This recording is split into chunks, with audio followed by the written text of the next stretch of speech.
Nós vamos estudar hoje então o Livro dos Médiuns, parte 2, Manifestações Espontâneas, capítulo 6, Manifestações Visuais.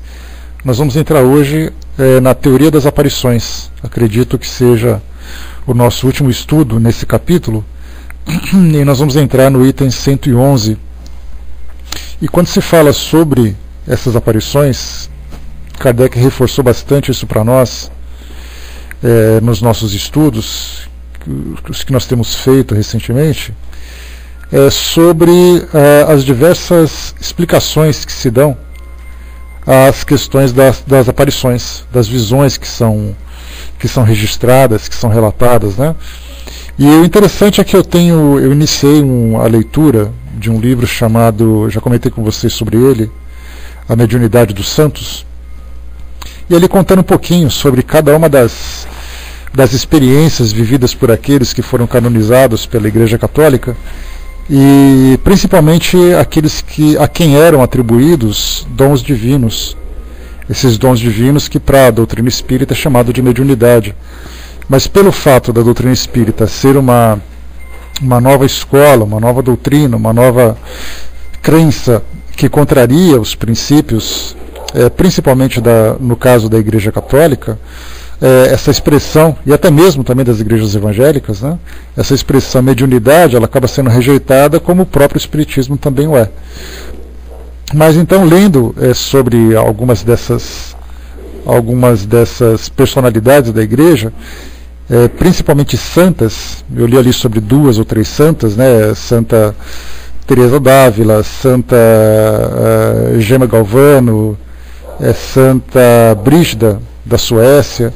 E aí então, dessas 3 iniciais que eu tive a oportunidade de ler, foi bem interessante, falavam que elas tinham essas experiências de vidência, de terem contato com Jesus, por exemplo, de terem contato com outros santos já desencarnados, e elas normalmente não relatavam isso no seu dia a dia, somente através das suas confissões, que depois de desencarnadas publicavam livros sobre elas, e aí então sabiam que elas tinham essas visões. Então dificilmente elas relatavam na hora, até porque muitas vezes algumas pessoas diziam que aquelas visões nada mais eram do que estímulos demoníacos para que elas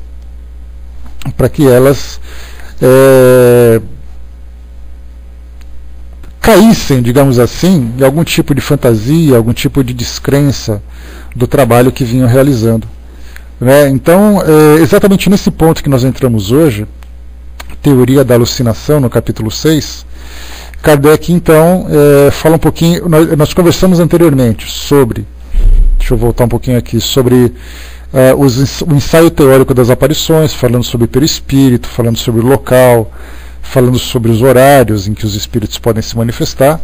Falamos sobre os espíritos glóbulos, que nós comentamos na última quarta-feira, quando nós nos encontramos, em que Kardec levantava a teoria, principalmente de problemas da estrutura ocular. Algumas vezes por causa do humor óptico, né, aquele líquido que tem lá dentro, algumas substâncias que ficam coaguladas, que dão a impressão de ver alguma coisa, alguma sujeira na própria visão também, que nós podemos considerar, mas naquela época não se levava em conta, por exemplo, os equipamentos eletrônicos, naturalmente, porque não existia naquela época, eles não existiam naquela época. E hoje, no presente, nós temos ali alguns estudos que falam sobre esferas luminosas, que falam sobre orbes, que são energias, espíritos em forma de energia também, que são registradas por máquinas fotográficas, principalmente máquinas digitais, né, que nós lemos um trecho interessante do Discovery Channel falando sobre isso, e também sobre filmadoras. Alguns programas, inclusive, foram produzidos, como por exemplo um programa chamado Assombrações, que é do Discovery, falando só sobre essas aparições desses glóbulos, que eles apareciam em alguns locais, que quando eles apareciam havia uma alteração no campo eletromagnético daquele ambiente, e isso era medido através dos equipamentos eletrônicos que eles levavam para poder fazer o estudo desses glóbulos e tudo mais, né? Então, o que Kardec chamava de espíritos glóbulos, que na verdade nada mais era do que ou impressão, ou na verdade um efeito visual provocado pelos próprios espíritos. Então, dizendo que não havia espíritos com essa estrutura, com essa aparência, né?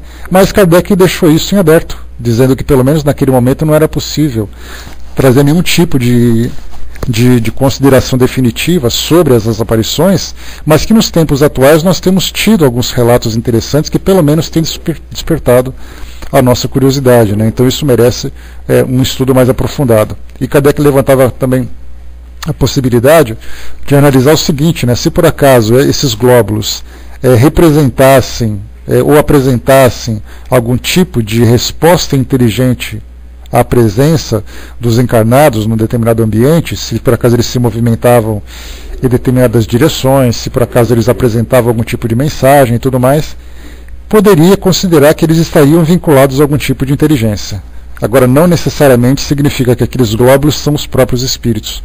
Como nós comentamos também, se nós pegarmos, por exemplo, no Novo Testamento e vermos ali o Pentecostes, que foram aquelas manifestações, aqueles efeitos físicos, né, que se apresentavam como línguas de fogo, aquela coisa toda, essas manifestações nada mais são, podemos estudar hoje isso, né, nada mais são do que os espíritos provocando esses tipos de efeitos através da expansão dos seus perispíritos. Então, não necessariamente os espíritos estão naquele formato, mas eles provocam aquele tipo de efeito. Então, os espíritos glóbulos é um tema que fica em aberto para nós continuarmos ainda estudando, para continuarmos discutindo um pouco mais sobre ele, para tentarmos entender exatamente quais são os tipos de aparições em que eles acontecem, né, e que tipo de mensagem também que pode ser observada, ou que tipo de situação pode ser observada, né? Bom dia, Sr. Fal. E agora nós vamos entrar então na teoria da alucinação, que também é uma das respostas, aliás, uma das respostas mais frequentes, né, às questões que surgem sobre as aparições. Alguém relata, por exemplo, que viu alguém ou que viu alguma coisa, então a primeira coisa que fala é: olha, você não está bem, isso foi só uma impressão que você teve, né? Isso sendo naturalmente bastante gentil, mas normalmente as pessoas falam: olha, você está ficando meio louco, você está ali delirando, alguma coisa que você tomou, alguma coisa que aconteceu, que você bateu a cabeça, ou coisa parecida. Então começam, né, com aquelas considerações não muito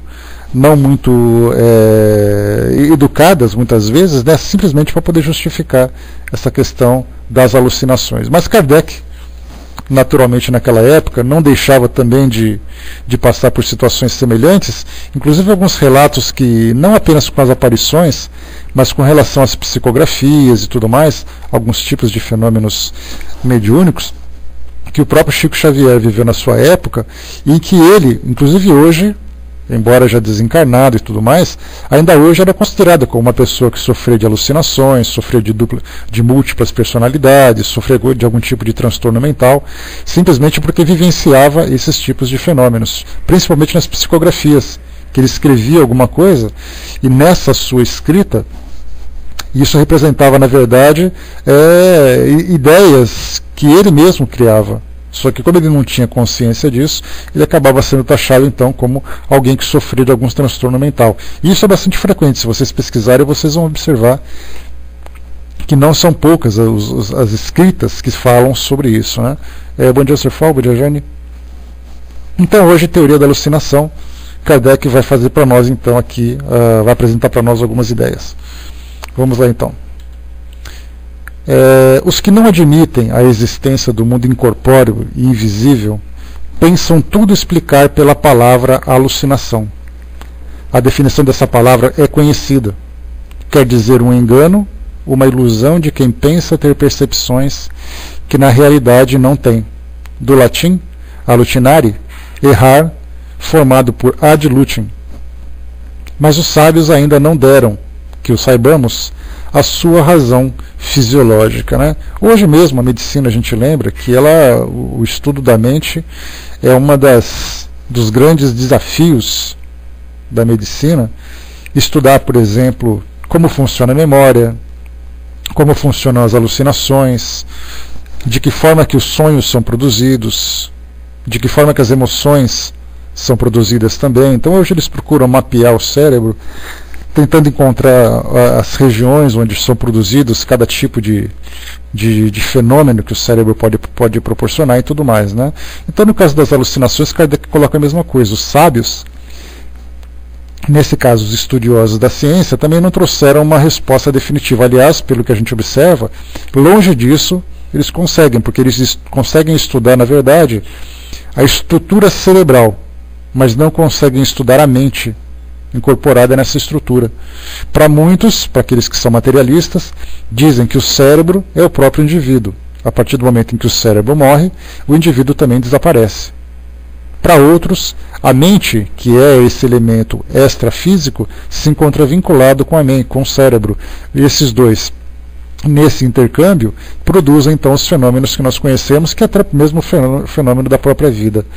Então, não deram ainda uma resposta fisiológica para essa questão das alucinações, como é que elas podem provocar. Eles até sabem as causas, por exemplo, algum tipo de droga, algum tipo de substância que alguém usa. No caso hoje nós temos o álcool, nós temos os entorpecentes, até mesmo medicações que as pessoas tomam, e então elas começam a relatar coisas. Algumas vezes são imagens bastante confusas, algumas imagens bastante perturbadoras, né? Vendo monstro, vendo cores, vendo objetos ou coisa parecida. Isso é provocado por esse tipo de substância. Mas a questão é, sabe-se que ela provoca, sabe-se que aquela substância afeta o cérebro, mas não conhece ainda a fisiologia de como essa alucinação é provocada, porque na verdade o indivíduo registra uma imagem que ele acredita ver com os seus próprios olhos, mas essa imagem é produzida no seu cérebro. E a pergunta é, como o cérebro produz essas imagens? A lembrança, a memória, por exemplo, você pensa numa fotografia, você pensa num local, numa pessoa, você imagina aquela pessoa, a pergunta é como que a mente consegue guardar a imagem daquela pessoa. Isso, infelizmente, ainda para nós é um grande enigma. Continua Kardec. A óptica e a fisiologia, não tendo mais segredos para eles, ao que parece, como não puderam explicar ainda a natureza e a origem das imagens que se apresentam ao espírito em determinadas circunstâncias, eles querem tudo explicar pelas leis da matéria, que o façam, mas que deem, através dessas leis, uma teoria da alucinação. Boa ou má, será pelo menos uma explicação. Aqui Kardec, né, coloca uma pergunta, na verdade, né? Como não puderam explicar ainda a natureza e a origem das imagens que se apresentam ao espírito em determinadas circunstâncias? Aqui se fala, por exemplo, quando se estuda sobre hoje os oftalmologistas, os fisiologistas explicam como é que a imagem é produzida, como é que os nossos olhos conseguem ver uma imagem. Aí na verdade nós sabemos que é exatamente a luz que bate sobre um objeto, o reflexo dessa luz vai em direção aos nossos olhos, passa por toda a estrutura ocular, como por exemplo a córnea, o cristalino, passa pelo humor aquoso, reflete na retina, lá no final dos nossos olhos, atrás dos nossos olhos, depois isso é transmitido por uma outra estrutura nervosa para chegar até o nosso cérebro. Então a gente sabe que quando você visualiza um objeto, na verdade isso não passa de um fenômeno físico, a própria física pode explicar, no caso ali a refração, por exemplo, né? E no caso, quando você fala sobre uma alucinação, como é que alguém pode ver alguma coisa que não foi, por exemplo, iluminada pela luz? Como é que o indivíduo pode dizer assim, eu vi uma pessoa em pé ali na porta, no caso dos fenômenos mediúnicos, né, na evidência. Eu vi uma pessoa em pé ali na porta, só que ninguém viu. E ninguém vendo, a pergunta é como o cérebro então, ou como os olhos produziram esse efeito? Aí acaba sendo também aquela grande dúvida, é o que Kardec exatamente desafia. Mesmo que seja boa ou má essa explicação, será pelo menos uma explicação. 112. Isso a gente vê, porque para nós estudarmos esse capítulo, ele acaba ficando tanto quanto superficial, exatamente por nós não termos ainda o conhecimento da ciência, não sabemos quais são os avanços que, por exemplo, a neurologia conseguiu alcançar através dos seus estudos, para poder falar um pouquinho sobre os centros da imaginação, os centros da criatividade, o local onde as alucinações são produzidas e tudo mais, né? Mas se nós pegarmos, por exemplo, um grupo de profissionais, a Associação Médica Espírita, por exemplo, e começarem a fazer um debate sobre essa questão da produção mental, naturalmente, para nós que somos espíritas, podemos entender isso através da dupla vista. O espírito, através dessa segunda visão, consegue visualizar esse mundo invisível à nossa volta. Mas quando nós falamos de ciência terrena, nós não podemos usar esse argumento. Nós temos que ter ali a lógica, né, a resposta clara, objetiva, sobre aquilo que acontece.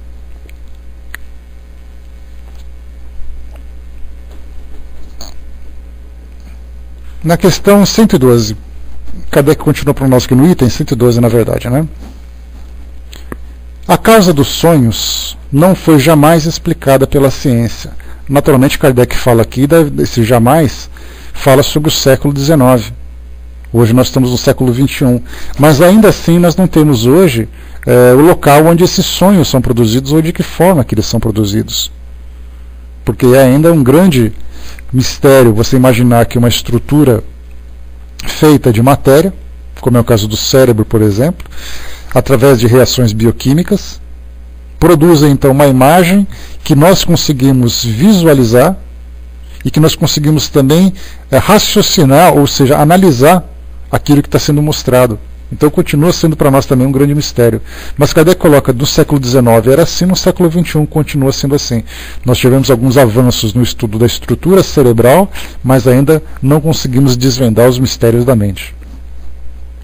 Ela os atribui a um efeito da imaginação, mas não nos diz o que é a imaginação, nem como ela produz essas imagens, tão claras e nítidas que às vezes nos aparecem. Isso é explicar uma coisa desconhecida por outra, que não é o menos. Tudo fica na mesma. Né? Tchau, vai com Deus, Maria, tá? Boa viagem para você, até a próxima, se Deus quiser. Herculano Pires faz uma observação aqui no final do nosso estudo. Ele coloca assim: as explicações atuais ainda são incompletas.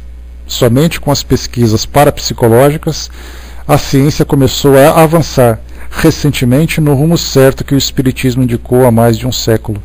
Às razões psicofisiológicas é necessário acrescentar as espirituais. Aqui então, quando se fala de ciência, você considerar isso, considerar as razões espirituais para a causa desses fenômenos, acaba sendo descartado porque a medicina, não que ela descarte as questões espirituais, não é esse o caso, porque independente da crença pessoal de cada um, a ciência, no caso a medicina, ela lida com os fatos, então ela não combate a fé, não combate a crença. Na verdade, ela lida com aquilo que é palpável, aquilo que pode ser calculado, aquilo que pode ser considerado. Então, quando você vai estudar o cérebro de uma pessoa, você o coloca numa câmara de ressonância magnética, numa câmara de tomografia, faz ali radiografias e tudo mais, faz os eletroencefalogramas e faz tantos e tantos outros exames para poder entender de que forma que o cérebro funciona com essa eletricidade que o envolve. Mas não tem como explorar, mais uma vez, aquilo que a mente pode produzir. A psiquiatria também já entra nesse campo, começa a entender, por exemplo, as causas e os efeitos, mas não consegue entender o mecanismo como as coisas acontecem. Vamos lá. Dizem tratar-se de uma lembrança das preocupações no estado de vigília, no caso aqui falando dos sonhos. Nós já estudamos sobre isso. Ainda que de uma forma superficial, porque para poder falar sobre isso, eu acho que da nossa parte, e no meio espírita, infelizmente, a gente acha muito isso, nós estudamos o livro dos Espíritos e falamos como especialistas. Então nós pegamos ali o livro dos Espíritos e dissemos assim, não, os sonhos acontecem dessa forma e ponto. Sendo que, enquanto isso, nós temos universidades fazendo estudos profundos para poder entender isso como acontece. Então, na verdade, nós não somos especialistas. Nós analisamos de um modo muito superficial aquilo que é apresentado para nós pelos espíritos e também porque aquilo que nós conhecemos através das pesquisas. Então, quando nós estudamos sobre sonhos, nós analisamos mais uma vez, dentro das nossas limitações, dentro dos nossos estudos e tudo mais, nós estudamos 3 situações diferentes dos sonhos. A primeira, como foi colocado aqui por Kardec, tratasse de uma lembrança das preocupações no estado de vigília. Quantas vezes, né, nós passamos ali por dias turbulentos, dias cansativos no trabalho, dias de fortes emoções na nossa vida pessoal, experiências difíceis e tudo mais, e quando chega a noite, nós estamos ali vivenciando aquelas mesmas experiências, né? A nossa mente continua ali vivendo aquela situação, e isso se torna muito mais palpável, muito mais compreensível para nós quando se trata de crianças. Leva uma criança ali por volta dos seus 5, 6 anos de idade para uma festa de aniversário no sábado à noite, onde tem aquela agitação toda, e fica observando de que forma que ela vai dormir de sábado para domingo. Ela vai se mexer o tempo todo, ela vai resmungar o tempo todo, dependendo da criança ela vai gritar o tempo todo como ela gritava quando ela estava acordada. Então a gente vê isso de uma forma muito clara acontecendo no comportamento das crianças, dando continuidade às experiências que ela vivenciou durante o dia e que proporcionou para ela grandes estímulos. Para nós adultos já é um pouco mais contido, mas nem por isso deixa de ser diferente. Algumas vezes um dia cansativo de trabalho faz com que nós sonhemos com o trabalho. Bom dia Nando, bom dia princesa, Frater. Acabamos sonhando. Então isso acontece com bastante frequência. Contei para vocês uma situação, só para a gente poder lembrar, que certa vez eu estava trabalhava à noite, nessa época, no hospital, e aí então durante o plantão noturno assisti televisão e eu vi um filme interessante, aquele filme chamado O Último Imperador. E eu assisti a esse filme, achei muito interessante, vi ali o imperador, acompanhei toda a decadência da vivência que ele teve, da invasão japonesa na China, aquela coisa toda. Quando chegou a noite, que eu fui dar aquele período de descanso, eu tive pesadelos com esse filme. Exatamente por causa dessa decadência, de toda a dificuldade que ele vivenciou, da prisão, do desprezo, aquela coisa toda, né? Então isso foi uma coisa clara, quer dizer, acabei de assistir a um filme, quando eu fui dormir eu tive pesadelos com o filme. A mesma coisa acontece com pessoas que assistem filme de terror e tudo mais. Então isso mostra que o nosso cérebro produz essas imagens pelos estímulos que ele acaba recebendo. Esse é o primeiro ponto que nós analisamos a respeito dos sonhos. O segundo sonho já entra um pouco mais na área da psiquiatria, na área da psicanálise. Quando se falava, por exemplo, Freud dizia que, tanto Freud como Jung também estudam um pouco sobre isso, falava que os sonhos, na verdade, são reflexos de emoções, sentimentos contidos, reprimidos do indivíduo, e ele manifesta através dos sonhos. Então, quando o indivíduo vai fazer uma psicanálise e ele começa a relatar, eu tenho sonhado com bastante frequência sobre isso, e aí então o profissional vai estudar, vai analisar exatamente qual é a natureza daqueles sonhos, que tipo de efeito aquilo provoca, quem são as personagens que se encontram envolvidas naqueles sonhos, e a partir das interpretações vai entender que tipos de sentimentos e emoções estão reprimidas, para fazer um tratamento. Então, se de um lado nós vimos inicialmente que são estímulos do nosso cotidiano que acabam provocando essas imagens durante o sono, por outro nós entramos no campo daqueles mistérios da mente que conversamos, através das emoções, dos sentimentos e tudo mais. Freud, ele colocava muito a questão da sexualidade. Ele sempre abordava isso, né? O sexo reprimido, as experiências traumáticas que o indivíduo teve quando era criança e coisa e tal, vai fazendo com que os sonhos sejam repetitivos, provocando nele determinado tipo de sofrimento emocional. E interpretando esses sonhos, nós quebramos alguns bloqueios. E quebrando esses bloqueios, o indivíduo consegue ter uma vida normal no seu cotidiano. Então essa é a segunda interpretação que a psiquiatria, no caso, traz.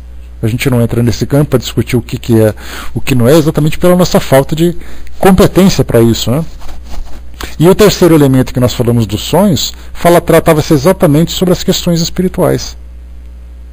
Que nós, sendo espíritos encarnados, nesse caso a gente lembra sempre que a medicina não considera isso.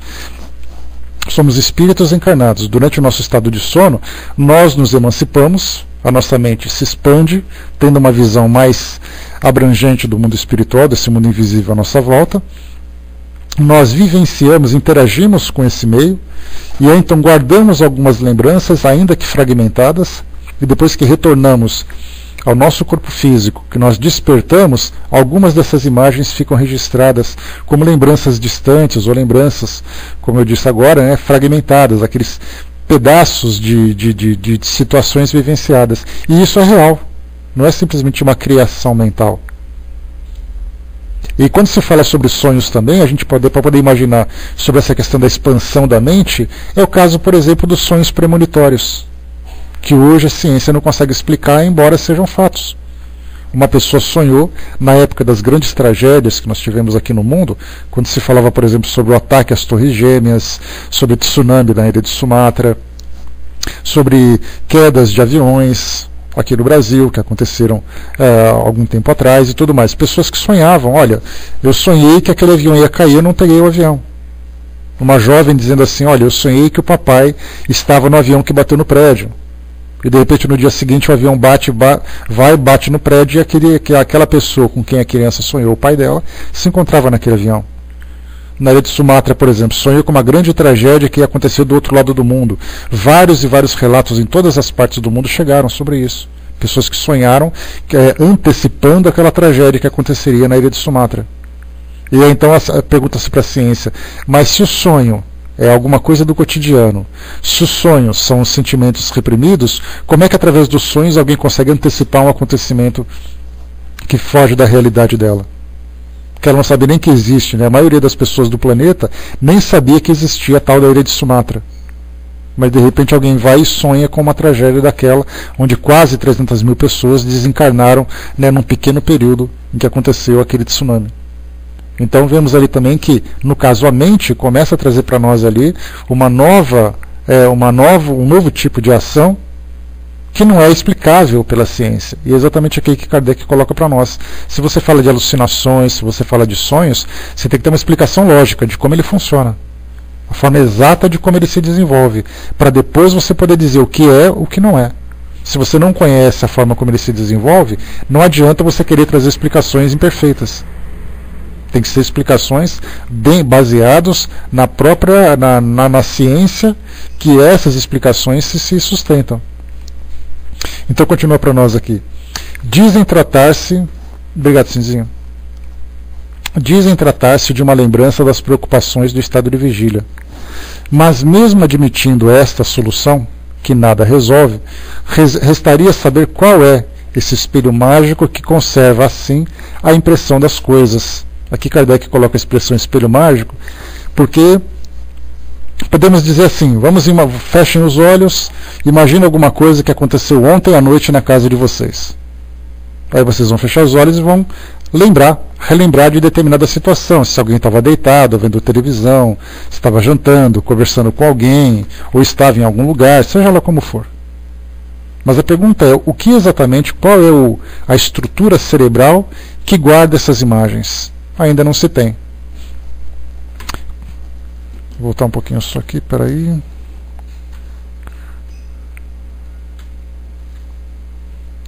Só um instantinho, pessoal, que eu bati a mão aqui, acabou saindo do ponto. Pronto. Como explicar, sobretudo, as visões reais jamais vistas no estado de vigília e nas quais jamais se pensou? Só o Espiritismo nos pode dar a chave desse estranho fenômeno que passa despercebido por ser muito comum, como todas as maravilhas da natureza que menosprezamos, né? Aqui, as visões reais vistas no estado de vigília, com que jamais se pensou. Aí Kardec ele vai fazer um pouco mais para baixo aqui, ele vai falar um pouquinho sobre as visões que algumas pessoas têm de conhecidos que estavam desencarnando, ou que acabaram de desencarnar. Você está na sua casa, de repente tem a imagem de uma pessoa que você conhece, que veio ali dizer para você, por exemplo, né, apareceu, e dando aquela ideia de que tinha desencarnado. E você nem imaginava naquela pessoa, você nem pensava que ela estava passando por algum problema, nem sabia do que aconteceu e coisa e tal. Mas algumas pessoas conseguem relatar, olha, eu vi um acidente de carro com aquela pessoa. E pouco tempo depois vem e acontece aquele acidente de carro. E isso acontece com ela trabalhando. Né? Bom dia, Marta. Com ela fazendo ali as suas atividades comuns. Então esse é um tipo de situação que você não pode dizer que é a sua imaginação que criou, porque aquilo está vinculado diretamente a um fato real. Não é uma ficção, é um fato. Continua. Os sábios não quiseram ocupar-se com a alucinação, mas quer seja real ou não, trata-se de um fenômeno que a fisiologia deve poder explicar, sob pena de confessar a sua incompetência. Kardec aqui jogou pesado agora, exatamente porque essa mesma ciência, esses mesmos fisiologistas, que falam que não, isso não existe. Mas o que Kardec fala? Para você dizer que não existe, você tem que explicar por que não existe. Você tem que explicar a causa de tudo isso. E essas alucinações, essas aparições que são registradas por essas pessoas, trata exatamente disso. Você vai para um psiquiatra e fala assim, olha, eu vi a imagem de Jesus na minha frente. Aí ele vai dar um tapinha nas suas costas e falar assim, mas você está tudo bem? Você está passando bem? Você está dormindo bem? Coisa e tal. Quer dizer, você desacredita que aquela imagem seja verdadeira, desacredita o paciente de que aquela imagem foi apenas uma alucinação, mas ao mesmo tempo não consegue explicar a causa dessa alucinação. Porque eu vou dizer para você, tá, estou tudo bem, doutor, eu não tomo remédio, eu não uso nenhum tipo de substância, eu estou muito bem, estou trabalhando e coisa e tal, mas eu vi, o que você quer que eu faça? Então faz um estudo neurológico do indivíduo e pronto, está tudo em ordem. Como explicar essa situação? Vamos lá. Então aqui nesse caso, a fisiologia, essa mesma ciência que nega a realidade dessas aparições, tem por obrigação explicar também então quais são as suas causas. Sob o risco, como foi colocado por Kardec aqui, de demonstrar exatamente, de confessar a sua incompetência. Se um dia um sábio resolver dar, não uma definição, mas uma explicação fisiológica desse fenômeno, teremos de ver se a teoria resolve todos os casos, se não omite os fatos tão comuns de aparições de pessoas no momento da morte, se esclarece a razão da coincidência da aparição com a morte de pessoas. Se fosse um fato isolado, poder-se-ia atribuí-lo ao acaso, mas como é bastante frequente o acaso não explica. Se aquele que viu a aparição houvesse tido a ideia de que a pessoa estava para morrer, ainda bem, mas a aparição é na maioria das vezes da pessoa de quem menos se pensa. A imaginação, portanto, nada tem com isso. Aqui o que ele quis dizer é o seguinte, que quando se por acaso a fisiologia, ou a neurologia hoje, ou a psiquiatria, trouxer uma resposta para aquele tipo de fenômeno, de você falar, por exemplo, não, a alucinação que você teve foi porque você pensava demais naquela pessoa. Esse é um caso. Então você vai dizer, bom, já que então se eu fixar muito meu pensamento, eu vou começar a ver essa pessoa na minha frente. Seria essa a situação. Talvez nem todas as pessoas tivessem condições de fazer isso. Mas já que ela trouxe essa explicação, quando você pensa demais em alguma coisa, essa coisa acaba a sua imaginação acaba produzindo essas imagens. Mas muito bem, então essa explicação seria assim a explicação primeira desses fenômenos. Aí então alguém tem uma visão de que um acidente vai acontecer. Pouco tempo depois esse acidente acontece.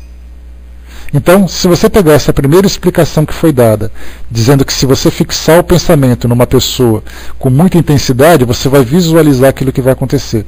Para esse caso, por exemplo, que você não pensava naquela pessoa, e você visualizou uma experiência que ela estava vivenciando, e essa vivência se tornou real, como um acidente de carro, e aconteceu alguma coisa com ela, aquela explicação perde o seu fundamento. Porque é exatamente naquele início que nós estudamos no Livro dos Médiuns, quando se falava sobre os sistemas. Os sistemas são formas de você explicar determinada situação. Então, essa questão de você fixar sua mente com muita intensidade é um sistema. Se você falar, por exemplo, das preocupações do seu dia a dia que criam depois sonhos enquanto você dorme, é um outro sistema. Então, nesse caso, nós temos ali sistemas que tentam explicar essas determinadas visualizações, mas ela não pode alcançar todas as respostas. É aí que entra então a grande dúvida, né? Grande Mitras, um abraço, meu amigo.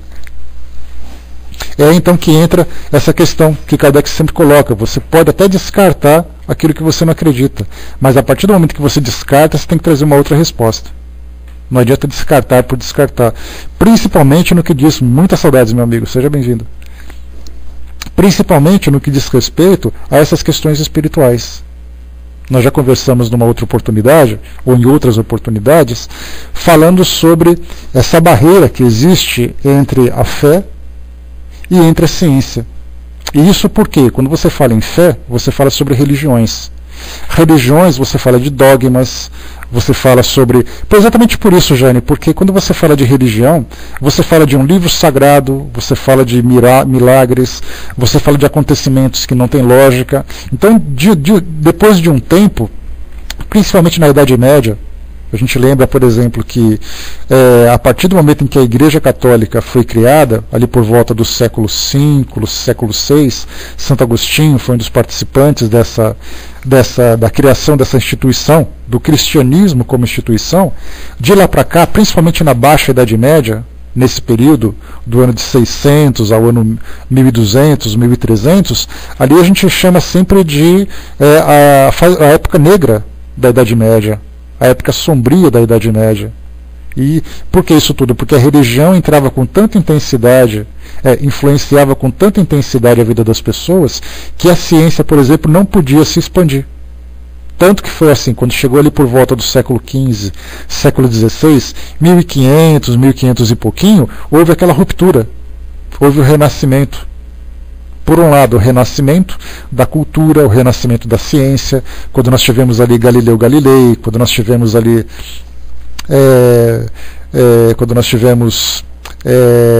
Nicolau Copérnico, aqueles homens que traziam aquela ideia, as teorias, por exemplo, de que a Terra era redonda, de que o Sol era o centro do universo pelo conhecimento que eles tinham e coisa e tal.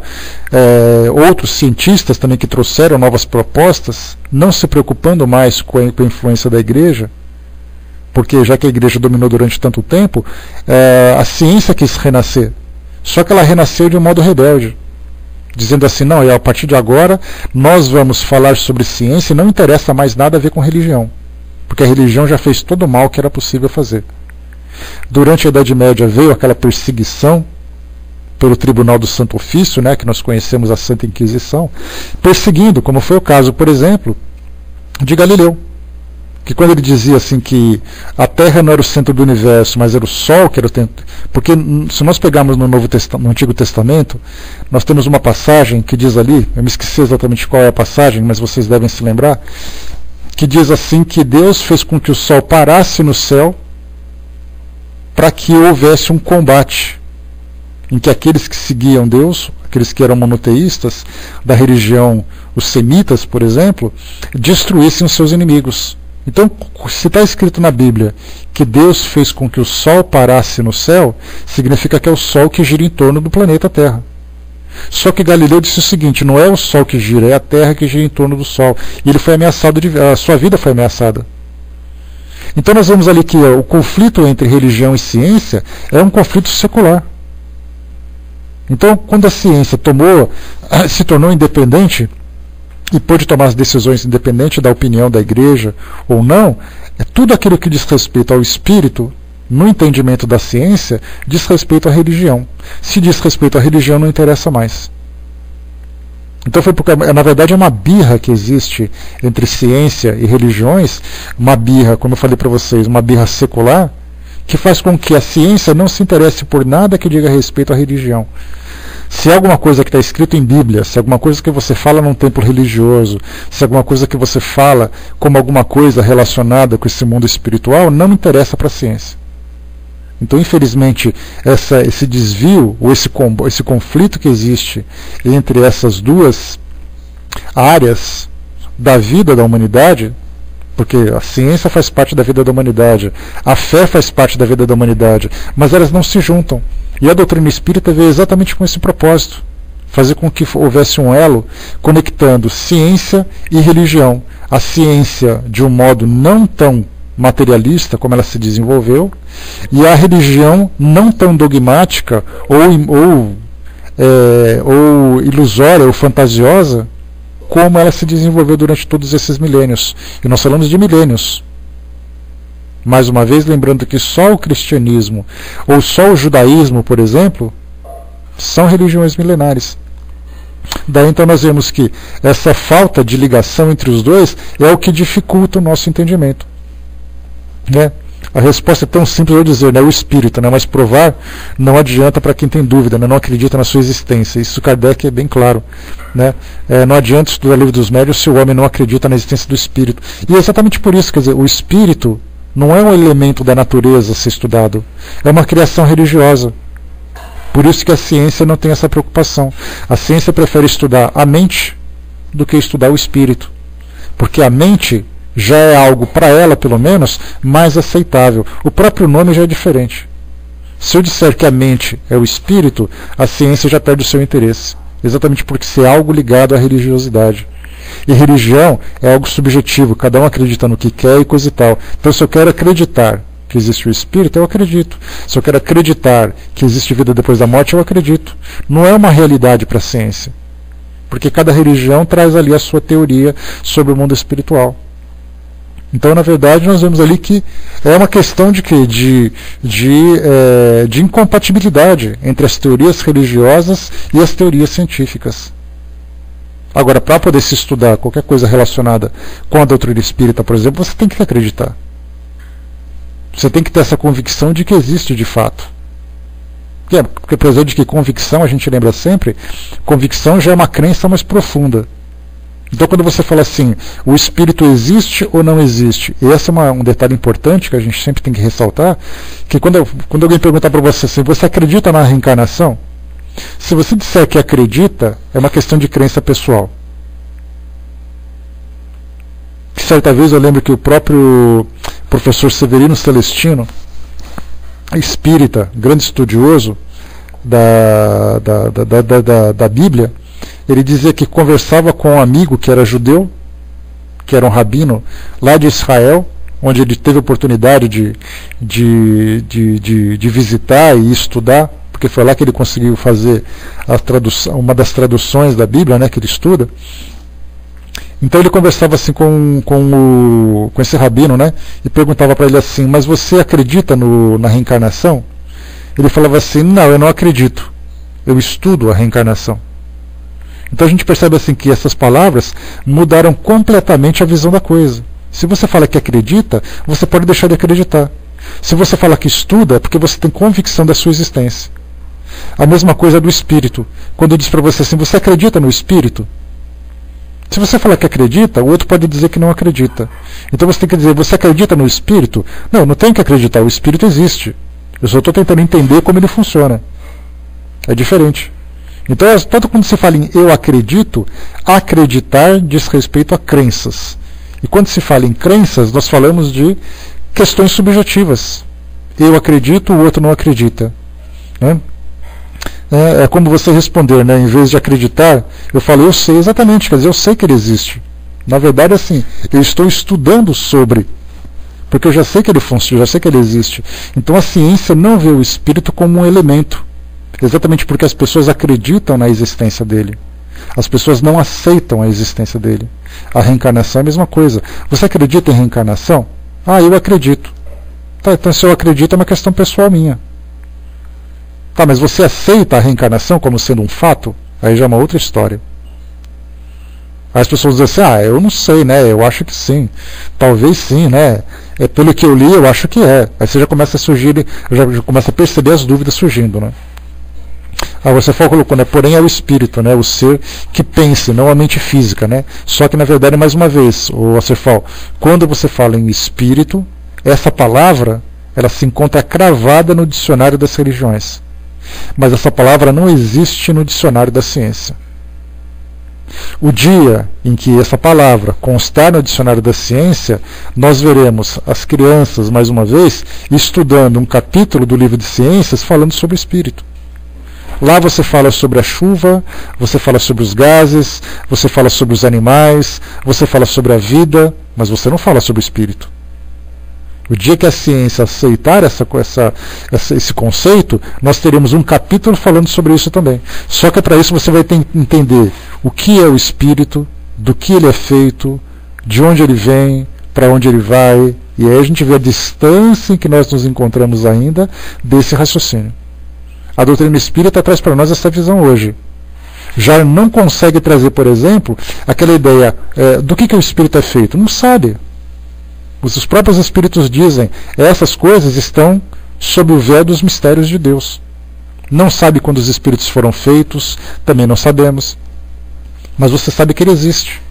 Então, até para nós que temos essas respostas dos espíritos, ainda temos dificuldade de entender do que o espírito é feito, qual é o elemento que faz o espírito. Para alguns, é o próprio fluido cósmico vital, o fluido cósmico universal, desculpem, que ele, assumindo determinadas características, ele cria o espírito, e não perispírito. O próprio espírito tem uma estrutura. Como os espíritos dizem lá no começo do livro dos Espíritos, naquela primeira parte, que é a parte mais científica, diz assim que o espírito é alguma coisa. O espírito não pode ser nada. Ele é alguma coisa. Se ele é alguma coisa, ele tem uma estrutura. Que estrutura é essa? Olha só o nó já aparecendo aqui nos nossos neurônios. Pega os nossos neurônios assim, cheio de nó no rabo, porque já começa a complicar as coisas. Então a gente vê, por isso que essa dificuldade que nós temos de entender esse elemento. O espírito, pela visão da ciência, o espírito, pela visão das religiões, até mesmo as religiões vêm de modo diferente. Cada religião tem uma definição diferente do espírito, porque é uma questão de crença. As religiões acreditam na existência do espírito. As religiões acreditam no mundo espiritual. Mas as religiões não têm como dizer com convicção e provar a existência dela. Daí é uma questão de crença apenas. Vamos lá então. O que nós vemos aqui. Então, a Jane colocou aqui, né? O nó de cada um é bem diferente. Até os nós são diferentes, né, Jane? Tem nó maior, nó menor, nó mais apertado, nó mais frouxo. Até os nós tem. Tem gente que tem mais quantidade de nó do que os outros. Né? Quando se fala em acreditar, já é um bom caminho, né? Se pensarmos que somos espíritos milenares, já é um bom começo, né? Posso dizer que estamos relembrando, né? Ou alguém duvida que teve planejamento reencarnatório. Todo mundo duvida que tem. Essa é a questão, né? Tá, nós aceitamos, olha só, nós aceitamos essa orientação do mundo espiritual porque ela é lógica para nós. Você vem para cá com um planejamento reencarnatório, com determinados compromissos, mas até mesmo esse planejamento ele acaba sendo complicado. Você não sabe exatamente ali, como Kardec coloca, lá no capítulo 5 do Evangelho segundo o Espiritismo, lá do começo, quando ele diz assim para nós que sobre o bem-aventurados os aflitos, quando ele diz assim que alguns tipos de sofrimento que nós temos nos tempos atuais podem ser explicados aqui nessa mesma encarnação. Outros para outras encarnações. Qual começa aqui, qual começa anteriormente? Então a gente não sabe esse planejamento também. Então, na verdade, assim, os espíritos nos passaram essas informações e foi o que Kardec coloca. A força da doutrina espírita, ela está na opinião universal dos espíritos. Vários espíritos que deram a mesma explicação. Ótimo. Mas como é que eles podem provar isso? Não podem provar. Exatamente porque nós entramos agora num outro tipo de ciência, a ciência espiritualista. Então nós continuamos ainda, na verdade, pelos nossos estudos, estamos estudando, começamos a aceitar, começamos a acreditar, mas em termos de convicção, se nós fizermos uma pesquisa, nós teremos 0,0001% daquele que é convicto. E normalmente nós temos até médiuns ostensivos que têm dúvidas. Lembro de uma palestra que eu assisti, que o palestrante, que era um médium bastante experiente, ele contava que na casa espírita que ele frequentava, tinha uma senhora que era médium, trabalhava em mesa mediúnica e ficava assim, será que no mundo espiritual é tudo aquilo que a gente lê nos livros mesmo? Ela é médium ostensiva. Se o médium ostensivo tem dúvidas no mundo espiritual, imagina para quem não tem. Imagina para quem, por exemplo, alguém que, como eu, por exemplo, que ombreia comigo a Irmandade dos Médiuns Tijolos, aqueles médiuns que não sentem nada. Se médium tem dúvida, imagina uma pessoa comum. Imagina alguém que sofre a influência, por exemplo, de religiões dogmáticas que pregam a não existência dessa continuidade da vida no mundo espiritual. Se bem sei, começa aqui nessa encarnação pelo planejamento, mas temos sempre os nossos pontinhos negros de outras vidas. Né? Pois é, essa é a definição que nós temos pelo aprendizado que nos trouxeram, Jane. Nós aprendemos isso e aceitamos isso. Mas daí você entender realmente a lógica, você conhecer o processo, já é algo bem diferente também para nós. É mais ou menos aquilo que eu falei para vocês. É muito diferente você ser um astrônomo e você ser um astronauta. O astrônomo é aquele que fica aqui de fora, vendo através de um telescópio aquilo que acontece no espaço. O astronauta é aquele que vai para o espaço. Então, na verdade, o astrônomo simplesmente vive da teoria. Ele lida com as informações que chegam para ele. E a partir dessas informações ele começa a elaborar um raciocínio em cima daquilo. É o que a gente faz. Nós estamos aqui vendo o mundo espiritual à distância, aprendendo com essas informações e criando os nossos próprios conceitos. Para o médium, por exemplo, é aquele que está no mundo espiritual, participando do mundo espiritual pelas suas percepções. Né? Médium, pois é, exatamente, né? Médium com dúvida não deixa de ser médium. Agora ele tem que lidar com isso. Por quê? Porque a própria pessoa, na verdade, embora ela seja médium, embora ela tenha ali a habilidade de interagir com o mundo espiritual, ela como pessoa é uma pessoa com dúvidas. Porque a gente lembra sempre que todos nós, independente de você ser padre, de você ser freira, de você ser pastor, de você ser um expositor espírita, se você é médium, se você não é, você é uma pessoa. E como pessoa que você tem ali as suas emoções, você tem os seus sentimentos e você tem as suas dúvidas também. Então, na verdade, essas pessoas que têm essa faculdade, essa habilidade, essa sensibilidade mais desenvolvida para perceber o mundo espiritual, não tira dela as dúvidas pessoais que ela tem como indivíduo. Então é isso que a gente começa a colocar o médium como sendo uma super pessoa, e não é. O médium, muitas vezes, pode ser uma pessoa muito mais falha do que uma pessoa que não tem mediunidade nenhuma. Não ostensiva, pelo menos. Então, quer dizer, médium não deixa de ser pessoa. A facilidade que ele tem é outra, né? Pois é, Célia, né? Amai-vos e instruí-vos. Né? Então a gente tem ali 2 caminhos para seguir. E esses caminhos devem ser seguidos 2.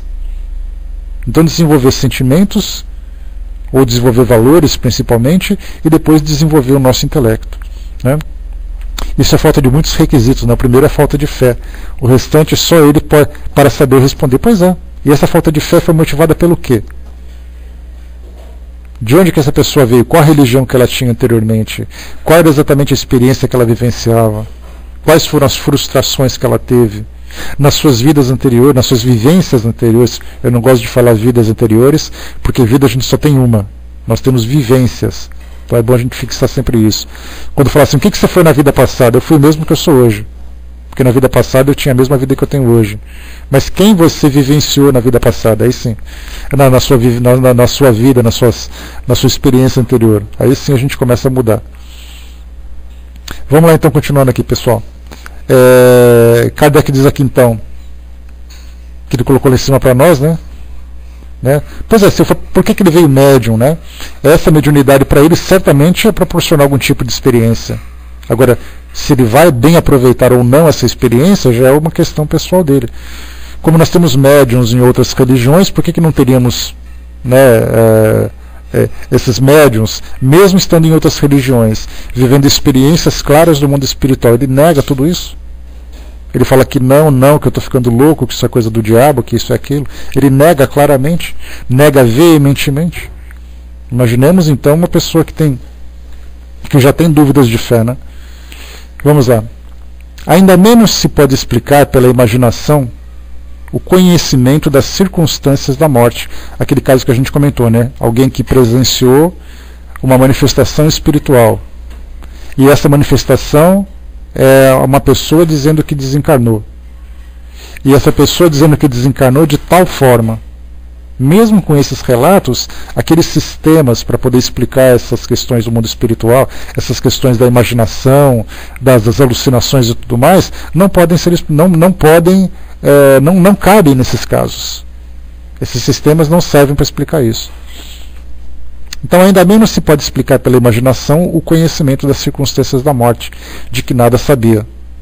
Os partidários da alucinação, que é essa explicação para as visões que as pessoas têm, dirão que a alma, se é que admitem a alma, tem momentos de superexcitação, em que as suas faculdades são exaltadas. Eles diriam isso? Estamos de acordo, mas quando o que ele vê é real, não se trata de ilusão. Se na sua exaltação a alma vê a distância, é que ela se transporta. E se a nossa alma pode se transportar, por que a da outra pessoa não se transportaria para nos ver? Que a sua teoria da alucinação queira ver que na sua teoria da alucinação queiram levar em conta esses fatos, não se esquecendo de que uma teoria a que se podem opor fatos que a contrariem é necessariamente falsa ou incompleta. Enquanto esperamos a sua explicação, vamos tentar emitir algumas ideias a respeito. Kardec coloca assim que toda teoria que aparece para explicar um fato, se essa teoria pode sofrer ali críticas, se a gente pode apontar falhas nela, significa que ela ou é falsa ou ela é incompleta. É o caso, por exemplo, de você dizer: os sonhos são estímulos que você recebe durante o dia. Mas se por acaso você tem um sonho premonitório e a pessoa começa a colocar: não, é a mesma coisa do estímulo que você teve. Aí você começa a fazer perguntas e começa a encontrar falhas. Aí ou ela é falsa, porque essa pessoa criou essa teoria infundada, ou ela é incompleta para explicar aqueles casos. Né? Deixa eu ver aqui. Pois é, né? Aqui o Herculano Pires coloca o seguinte comentário a esse respeito. Deixa eu voltar aqui um pouquinho. Ele diz assim: Kardec já demonstrava, há 100 e tantos anos, a insuficiência das hipóteses do inconsciente, excitado com o que ainda hoje alguns adversários, travestidos de parapsicólogos, tentam explicar fenômenos tipicamente espirituais. Veja-se a precisão da frase: a alma tem momentos de superexcitação em que as suas faculdades são exaltadas. Os teóricos atuais, ainda confirmando a previsão de Kardec, referem-se à mente, procurando excluir a alma dos fenômenos para não dar margem às interpretações espíritas. Mas a verdade é que as teorias deste livro estão sendo confirmadas dia a dia nas pesquisas parapsicológicas, queiram ou não queiram os contraditores. Aqui é um outro caso que a gente viu. Nós colocamos que espírito é uma palavra que não existe no dicionário científico. Alma é uma outra palavra. Se você falar de alma e espírito, você não tem nada. Mas se você falar de mente, aí já é diferente. A mente já começa a entrar, então, sendo um pouco mais estudada. E é o caso, por exemplo, que nós temos observado, que tem se tornado um enigma para a ciência, é exatamente a questão da experiência de quase morte. Porque aí então são coisas que você não consegue simplesmente dizer que é imaginação. É um dos sistemas que a gente percebe claramente, né, Kardec aqui nesse caso, né, por ele não ter conhecimento a respeito disso, sobre experiências de quase morte, porque isso é uma visão atual. Eu pelo menos não me lembro de Kardec ter abordado essa questão, mas hoje nós temos muitos dos relatos, inclusive já falamos sobre isso, de estudos que vêm sendo feitos por médicos, psicólogos, né, médicos, neurologistas e psiquiatras, e também psicólogos, tentando estudar os relatos de pessoas que passaram por experiências de quase morte. Não pelo fato dela ter entrado em coma e voltado depois a viver uma vida normal, mas pelo fato de que, durante esse período, obrigado, Cindizinho, que durante esse período em que ela se encontrava em coma, se encontrava inconsciente, ela teve ali experiências que contradizem a lógica, como por exemplo, ela relatar as roupas que os médicos estavam vestindo, quando se fala assim, o assunto que os médicos estavam conversando sobre tal assunto. Aí a resposta é clara: não, mas você em coma, você pode ouvir algumas coisas. Tanto que nós temos aqueles casos, né, que os médicos dizem assim: se por acaso você tiver um parente seu, um familiar que estiver na UTI em coma, você vai lá e conversa com ele baixinho no ouvido, porque ele vai te ouvir, embora ele não guarde na memória aquilo que foi conversado. Então quando alguém diz assim, enquanto eu estava em coma, eu ouvi vocês conversando sobre futebol. Não é que querem derrubar, Ju, é que se você colocar derrubar, dá a impressão de desculpar tudo. Se você colocar desculpar, dá a impressão de que eles fazem isso por maldade. Na verdade não, na verdade na posição deles, como homens da ciência, eles têm que encontrar respostas para aqueles fenômenos dentro do que eles são capazes de fazer. Né? Eles tentam justificar os fatos. Né? Então, assim, mas não é por uma questão negativa. Porque do contrário, dá a impressão de que eles simplesmente negam pelo fato de negar. Né? Mas eles estão tentando ali explicar dentro do que eles podem. O médico, por exemplo, quando você faz uma faculdade de medicina, você estuda fisiologia, você estuda anatomia, você vai para o laboratório, você olha para o microscópio, você vê células e coisa e tal. Quando você fala de alma, qual é a matéria que você vai aplicar essa questão da alma? Hoje você tem, por exemplo, na Universidade Federal de São Paulo, que é a antiga Faculdade Paulista de Medicina, onde o Dr. Sérgio Felipe, o seu preferido, se encontra lá como um dos professores. Ele criou a matéria Medicina e Espiritualidade. Só que isso só existe nessa faculdade, não existe em outras faculdades. Não existe em outras faculdades. Então essa matéria Medicina e Espiritualidade é uma forma nova que os estudantes, nem me fala, né? Nem me fala. Até o chaveirinho do seu carro tem a foto dele que eu sei. Então quando você pegar, por exemplo, assim, uma Medicina e Espiritualidade, você pega os alunos que fazem estudos nessa área, já começam a ter uma visão um pouco além do que a matéria, do que a medicina ensina, que é simplesmente a análise da matéria. Você começa a analisar também a questão do espírito, não mais da mente, mas você ensina do espírito.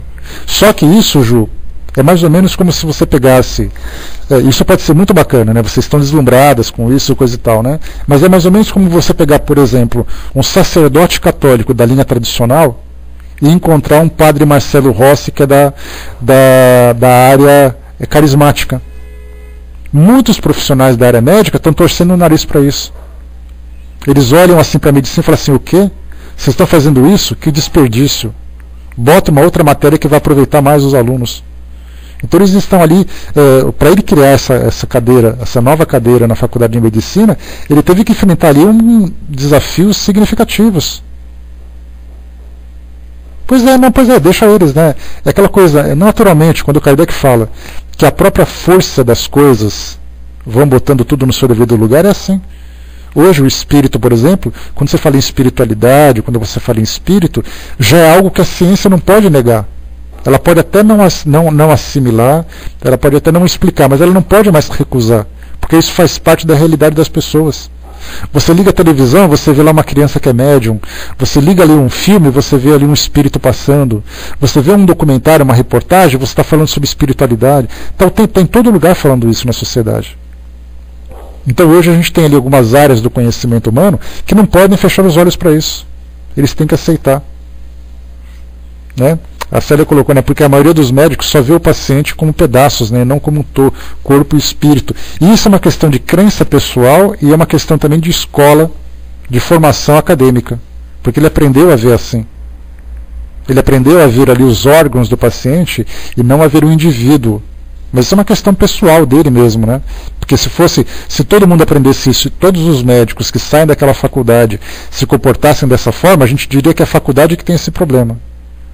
Mas na verdade a gente percebe que os médicos que saem da mesma faculdade, cada um tem uma visão diferente. Uns são muito mais humanos, outros são mais céticos, outros são mais isso, mais aquilo. Então cada um com uma experiência diferente. A gente pode lembrar, por exemplo, o doutor... me fugiu o nome dele agora. Esse médico famoso que aparece na televisão, gente, esqueci o nome dele, meu Deus. Me ajuda aí. Esse que aparece na televisão, no Fantástico. Dr. Drauzio Varella, por exemplo. O Dr. Drauzio Varella é um tipo de médico, ele é ateu convicto, mas é um dos médicos mais humanos que eu já vi. Pelo trabalho que ele fazia, pela preocupação que ele tinha com os pacientes, foi voluntário para cuidar de aidéticos na penitenciária de São Paulo. Quer dizer, o médico materialista não tem essa preocupação. Ele, assim, desde estudante, quer dizer, é uma questão pessoal dele. Isso mostra que o ateísmo dele não tira a sua humanidade. Agora, tem pessoas que são ali adeptos de determinadas igrejas, determinadas religiões, que tratam o indivíduo realmente como órgãos vivos. Infelizmente ainda. Mas é uma questão o quê? De formação moral do indivíduo mesmo, formação pessoal. Né? Deixa eu ver aqui, a Ju colocou lá em cima, do Dr. Giuseppe Muscati, né, que é um considerador de um santo, né, São Giuseppe Muscati. Aqui no Brasil também ele tem ali os seus devotos. Ele era um médico católico, fez ali um trabalho humanitário. Dr. Giuseppe Muscati está para a Igreja Católica, como o Dr. Bezerra de Menezes está para o Espiritismo. Só para vocês terem uma ideia. Bom dia, Madonna. Deixa eu tocar um bom dia, Lúvia. Só para vocês terem uma ideia da comparação. Então ele se tornou um santo pela Igreja Católica e mostra, né, na história do filme, que durante o seu período acadêmico na universidade, ele tinha um comportamento diferente dos seus amigos. Porque ele, como indivíduo, seus princípios morais eram muito diferentes das pessoas. Alguns queriam ser médico porque ser médico dava status na sociedade, como dá até hoje. Você chega num almoço de amigos e tal, o outro fala, o que você é? Eu sou isso, eu sou aquilo outro. E você, o que você é? Eu sou médico. Aí todo mundo para e fala, nossa, ele é médico. Então hoje ser médico dá status, e dependendo da área que você atua, te dá muito dinheiro também. Só que se você não tem uma formação moral para aplicar esse conhecimento, para tratar do ser humano, isso vai ser o quê? Uma medicina vazia. Pode ser até uma medicina rica, pelo dinheiro que ele vai receber, mas muito vazia pelas realizações pessoais que ele pode alcançar. E os colegas deles o tinham como um renovador louco da medicina, né? Porque ele tratava exatamente o ser humano, né? Vamos lá. Deixa eu ver aqui como nós estamos.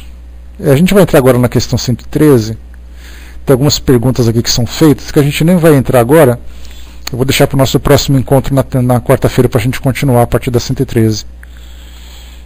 Eu vou deixar assim, fica melhor. Tá.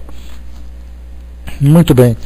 Então aquilo que a gente tem nesses fatos que nós conversamos agora são mudanças que nós esperamos que aconteçam com o passar do tempo, como uma revolução, que é exatamente isso, né? Essa mudança do nosso mundo para o mundo de regeneração. Ela é uma mudança nas várias áreas, mas essas áreas todas convergindo para essa questão do espírito. Então nós teremos, por exemplo, o desenvolvimento das ciências humanas, né, como por exemplo as profissões com formações acadêmicas que nós vamos desenvolvendo. Tudo isso já não está mais voltado simplesmente para a satisfação pessoal do profissional, tampouco para que ele possa enriquecer, mas ela estará voltada para a comunidade.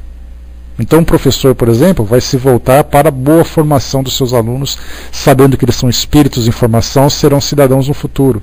O engenheiro vai trabalhar naquela estrutura ter o bem-estar dos indivíduos, não porque a profissão dele provoca algum tipo de status.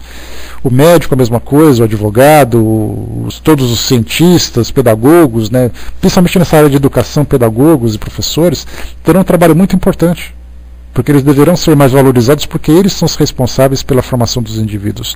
Então, todas as profissões, todas as religiões, todos os grupos sociais estarão sempre voltados para o espírito. É exatamente isso que nós esperamos. Bom dia, Andréa. Bom dia, Dulcinha. É isso que nós esperamos para esse mundo de regeneração. Porque enquanto hoje é cada um por si Deus para todo e cada um escolhe a sua profissão para poder ali alcançar os seus objetivos pessoais, e não simplesmente um trabalho missionário, porque essas profissões elas se tornarão missões. E essas missões sempre estarão voltadas para o desenvolvimento da sociedade. Então é isso que nós esperamos, por exemplo, na mudança de comportamento das pessoas nesses próximos tempos que estão chegando. Além da maior aproximação com o mundo espiritual também, além de novos conhecimentos que serão alcançados, tudo isso faz parte desse mundo de transformação. Então, mais uma vez, nós estamos sendo testemunhas de uma fase importantíssima na história da humanidade. Nós estamos fazendo parte dessas mudanças. Mal sabem, né, ou mal sabem a maioria das pessoas, que estão ali que está participando desse processo. A Marta colocou, né, em São Paulo tem um médico, Sérgio Felipe de Oliveira, né, que fundou a Universidade do Espírito, a Unispírito. Né, tem uma palestra dele no YouTube e uma apresentação dele no programa Transição. Né, ele faz uma pesquisa sobre glândula pineal. Pode chegar à prova científica da função dessa glândula. Né. A função dessa glândula, eu assisti uma palestra com ele aqui, Marta. Né, inclusive eu e a Ju, a gente costuma assistir bastante vídeos dele, acompanhar assim, o trabalho que ele vem fazendo.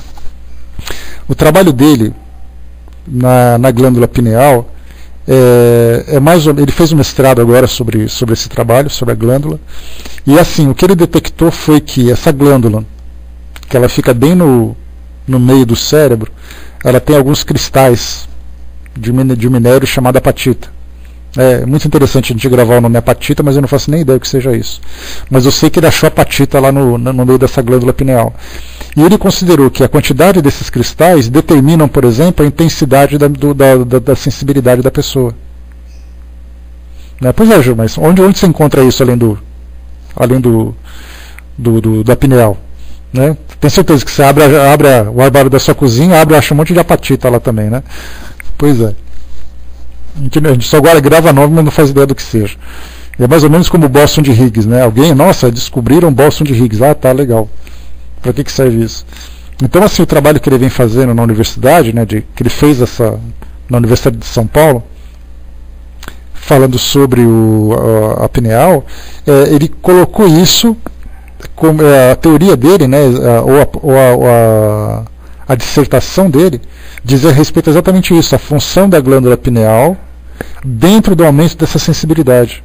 Mas ainda assim, algo muito raro, ou vai ser muito difícil para ele provar, por exemplo, a existência do espírito, porque você não pode falar sobre mediunidade dentro de uma universidade se você não pode provar a existência do espírito.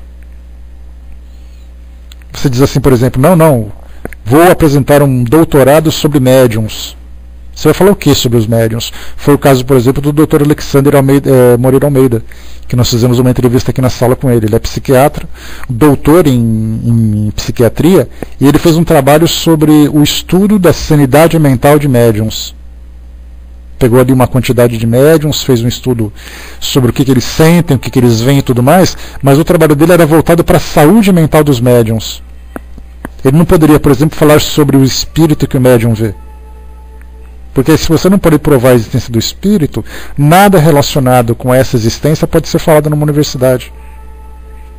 Eu vou apresentar uma tese de doutorado para falar sobre a vida do espírito no mundo espiritual. É impossível fazer isso. Você vai ser ridicularizado numa sessão acadêmica. Então, no caso dele, ele fala sobre a glândula pineal. Mas ele não pode falar, por exemplo, que isso dá a possibilidade de você ver espíritos. Isso não é possível ainda. O Nando colocou, né? Foi encontrado cristais, né? Lembra dos cristais usados no rádio, celulares e tal, né? Pois é, que lembra, né? A mesma coisa fala do silício também, a mesma coisa, né? Mas enfim, né? A gente tem aí bastante coisa ainda por vir. A medicina ainda tem muita coisa para descobrir. Quando ela começar a entrar nesse campo dos estudos da espiritualidade, certamente ela vai ter descobertas muito interessantes que a gente, né, espera testemunhar, para poder mostrar, para a gente acompanhar a reação do mundo sobre essas novas descobertas. Muito bem. Fechando por aqui, meus amigos, a gente dá continuidade desse tema na próxima quarta-feira, e esperando que o nosso bate-papo de hoje tenha sido proveitoso. A gente vai fechar esse capítulo na próxima quarta-feira, assim eu espero, que nós estamos falando sobre a teoria das alucinações, que é exatamente ali um dos argumentos que são apresentados pelos pesquisadores, pelos cientistas, a respeito dos relatos dessas aparições que muitos médiums trazem para nós. Médiums conscientes, médiums inconscientes, médiums espíritas, médiums não espíritas, simplesmente médiums. Porque médium não depende de carteirinha de clube. Ou você é, ou você não é. Não importa onde você esteja e não importa o nome que você use. Mas muito bem. Décio, você pode subir, meu amigo, para fazer encerramento para nós, então? Fechando por aqui já o nosso bate-papo de hoje. Lembrando que em São Paulo nós estamos aqui por volta de uns 15 graus agora. Choveu bastante durante a madrugada, estamos com frio só. Né? Então fechando por aqui. Mas amanhã